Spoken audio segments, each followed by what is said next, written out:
Okey, ni siap dah kita nak pergi Pasir Putih. Pasir Putih ada tanding taekwondo.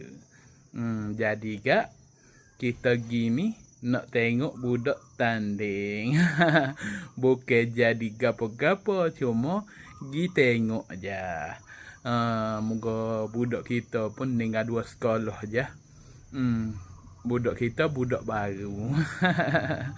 Adalah dah tahu masuk tanding semua takut pula. Rasa dia lah biasalah. Tak lama lagi kita akan terah lah. Kalau ada kota baru gak kita terah ni Pasir Putih jauh. Jadi kalau pergi untuk kalah biarlah. Lain lah kalau kita pergi ni hok betul-betul boleh pinyak.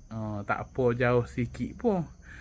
Ni budak baru. Jadi kita akan masuk kota baru.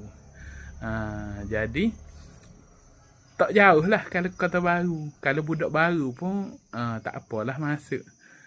Kalau jauh ke tak berbaloi. Aduh.